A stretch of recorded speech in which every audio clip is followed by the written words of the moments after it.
Good evening, everyone. First of all, I would like to thank Dr. Guru Prasad for having included me in his IC. I always call him, his name itself calls as Guru. That means he's Guru to many of his students.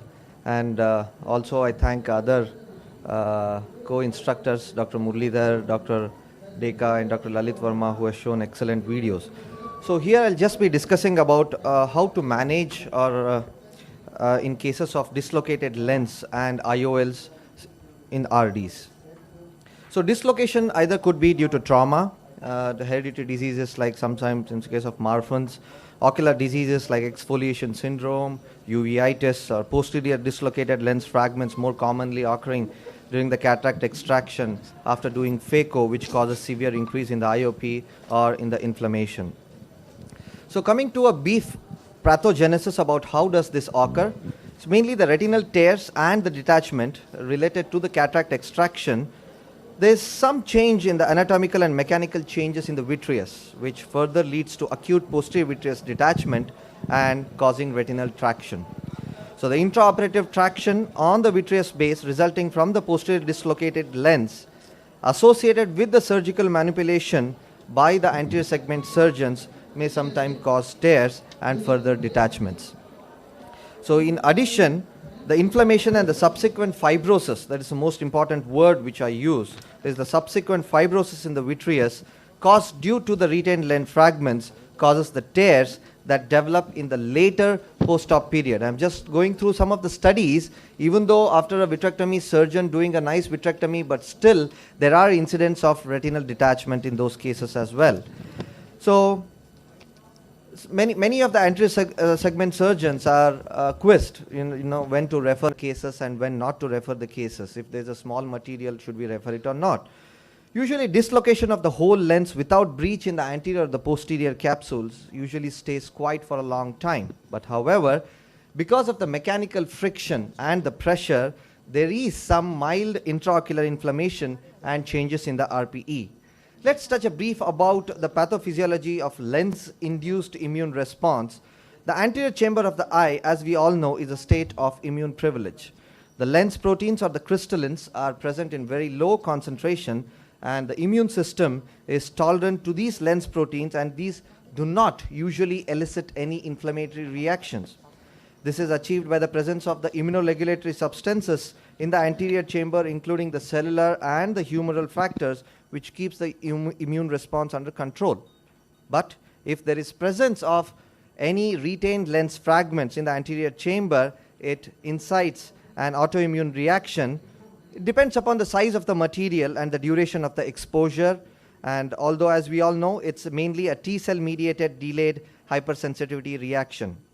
There's one nice study by C.P. Wilkinson et al., who has found out to the histopathological features, and the authors found that there was no inflammatory cells when the vitrectomy was performed within 3 days of cataract surgery. However, the inflammatory cells occurred in 35% of the specimens when vitrectomy was performed on day 4 or day 7, and nearly in 80% of the eyes who had retained lens fragments removed between the 61 and 90 days after the cataract surgery. So if you go a little bit into the literature, retinal detachment is a known complication of cataract extraction with an incidence ranging between 0.1% to 3.6. Moore et al. Has very nicely done a big study, and who says that if there is no complication in the anterior segment, that's a uneventful cataract surgery, there is chances of 1 to 1.5% still. But if there is any breach in the posterior capsule where the anterior segment surgeon has to do an anterior vitrectomy, in those cases the chances increases to 6.8 to 8.6%. And the factors associated with the higher risk of rhegmatogenous events are axial myopia, vitreous loss, presence of chronic ocular disease, and recent lens fragments. Another study quotes that if there is breach in the posterior capsule, or if the anterior vitrectomy has been done by the anterior vitrectomy surgeon, still there is 5 to 13% chance. So there is a lot of studies which have been done, but definitely there is some 5 to 10% of chance of retinal detachment in these cases. So some of the another interesting studies which have been done, published in the Retina in 2005, is to evaluate the incidence and effect of visual acuity complicating factors such as retinal tears and rhegmatogenous retinal detachment in eyes with posteriorly dislocated lens fragments. And they found out that nearly there were 5% of the cases who had retinal tears and 10% of the cases who developed rhegmatogenous retinal detachment. And in the end, they said that posterior dislocated lens fragments after cataract extraction, even when the retinal tears or macula on detachment is present, then usually the prognosis is good. And if the macula off detachment is present, then the prognosis is bad. And just one more study which says very clearly how to tackle these in cases of retinal detachment with dislocated lenses. That is, doing a meticulous posterior vitreous detachment with maximal vitreous removal by before phacofragmentation to avoid vitreous trauma. Lens fragment debulking before fragmentation. Use of low energy with high aspiration during removal of retained lens material, and intraoperative. This is very, very important. During the end of the surgery, we need to do a scleral indentation to see if there are any peripheral retinal breaks to treat that before we close up the vitreoretinal surgery. And this paper quoted the retinal detachment complicating scleral sutured posterior chamber intraocular lens surgery. And to summarize, they said that retinal breaks occurred because of the vitreous incarceration by the sutures, postoperative vitreous detachments, pre-retinal manipulation of the dislocated IOL, surgical entry sites, and the most important, which was very interesting to me, was patients having axial length of more than 25 mm had retinal tears. And this is another patient. So another paper. So coming to the management, so how do we manage these cases of dislocated nucleus with RDs? So if you see this is a case of trauma where the nucleus, you see the whole lens of the nucleus sitting nicely on the posterior pole, and there's a retinal detachment with GRT. So then I started doing a core vitrectomy, and then if you see, the vitreous tempted me to remove more and more, and that is what it caused a retinal break. So we always try to do that. As much as vitreous comes, we keep cutting in, but we have to be careful in these cases because we need to use PFCL and then go ahead. Though then I stopped after having a iatrogenic break, and then I went ahead. You can see the egress of the fluid, subretinal fluid through that GRT. And after that, I completed the vitreous base shaving, indented vitreous base shaving, and of course this is a little bit time consuming procedure, but every vitreoretinal surgeon needs to have patience in doing a vitreous base shaving. And this was the anterior flap of the GRT, and it's very important to trim the anterior flap of the GRT. And it's very important to first complete a meticulous vitrectomy and then attempt for phacofragmentations. And then I made a 19 gauge entry and started doing a phacofragmentation. So the important steps in the phacofragmentation is we should always, of course, when the use of PFCL, it's very easy to directly go in pedal 2. But in case if we don't use the PFCL, it's always better to first apply the suction, bring it to the mid-vitreous, and then use the ultrasonic power. Otherwise, there are chances that the retina might get at the fragmentome tip. And then after completing the phacofragmentation, I sutured that port, and then I did a fluid-fluid exchange first, and then I instilled more PFCL until the edge of the GRT, and then I lasered the retinal tear, the breaks, and as well as the GRT, and then I continued with the fluid air exchange, and I just put gas in this case.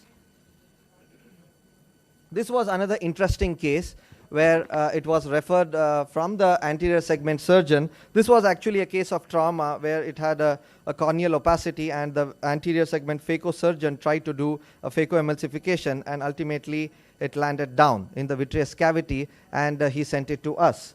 And later on, the patient didn't follow up for a week or two, he developed severe retinal detachment with PVR. So this was, you see, the case of keratoplasty was done. And first it was planned in a stepwise manner where the keratoplasty was done first. Sorry. And after 1 to 2 weeks of keratoplasty, we attempted to do the vitreoretinal surgery. And here we see the drop lens with RD, and then we try to put in the PFCL, and it was really becoming very tough. And then we see something was not very fine, and we see there's opening up of these sutures. So this happens very commonly because we try to inject more and more, push more and more, but we always have to take into consideration that there is enormous pressure building up inside the vitreous cavity. So usually what I do is I ask the sister to open up the infusion so that whenever I keep instilling, the air goes out through that. And nowadays the dual bore PFCL injectors are available, but I have not used it till now. Sorry, I'll just continue that video.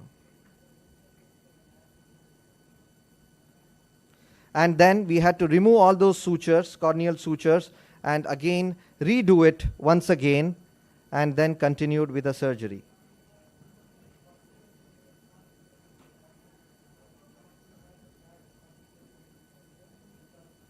Again, the same thing which I said in the earlier video, the peripheral vitrectomy is very, very important in these cases. So once we do a vitreous base shaving, indented base shaving vitrectomy, and then it is the step to go in for the fragmentome. It's always better to work under low suction in these cases, in the cases of RDs like this. And then after doing the fragmentome, it's always better to debulk it first and then use the ultrasonic power. And then we try to tackle the retinal detachment. We could see there were quite a rigid membranes in this case. Just it happened within a week's time, and the patient didn't have retinal detachment before. And then we slowly tried to peel the membranes and then settle the RD further. So coming to the dislocated IOLs, it usually happens because of inadequate posterocapsular support or zonular rupture, which may cause a decentration of the IOL or even dislocation. So the decentered IOLs may occur in 0.2 to 1.2% of the cases. Do I still have time? Yeah. So there's various mechanisms which include that the inadequate posterocapsular rupture, zonular rupture, accidental placement of IOL through posterocapsular rent into the vitreous face, anterior vitreous face, and late haptic rotation. So these are some of the surgical steps. We all know once the PC IOL is in the pupillary plane, depending on the integrity of the capsulozonular remnant, there are three options: either repositioning, IOL explantation, IOL exchange. So I'll just try to show one animated video here. So whenever there is any dislocation of the lens, so there are three ways to pick it up. Either we can use the forceps after doing the vitrectomy. We can use the forceps and either try to explant it or place it again back in the pupillary plane, or we can use the PFCL to hang it up, and then you can remove it. Sometimes what happens, if you try to pick it up, it causes accidental retinal injuries. So let us go through this video.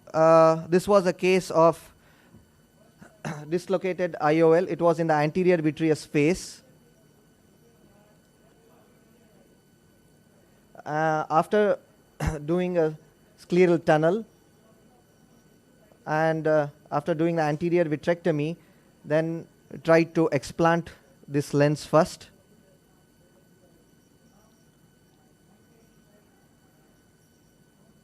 It's very important we should not be very aggressive in these cases, because sometimes the lens might be tacked to the vitreous base. If you pull the base, that might cause a retinal tear. And after explanting this IOL, then we went ahead to peel the membrane. We can see the posterior pole PVR already happened in this case before he came to our hospital, and slowly, meticulously, we tried to remove the membrane over the posterior pole.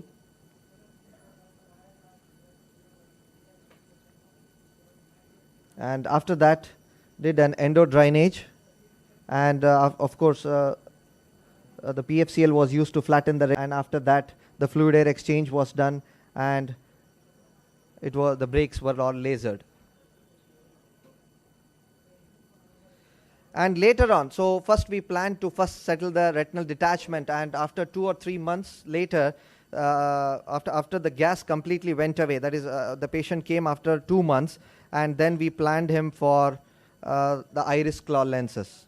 Of course, we could have, there are many options available to do 1 haptic, 2 haptic, whichever scleral fixated you are best suited at. And this is the iris claw lens with a retrofixation.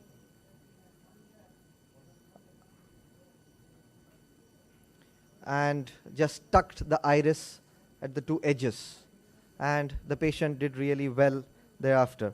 So this was the last video. I am just showing it for the interest. This was another case of dislocated IOL, and then we tried to pick it up. As we all know, PFCL is costly, but yes, we can afford it sometimes, and bring it up into the pupillary plane. And this is called as the closed globe refixation, where we tried to implant the same PCIOL in the sulcus.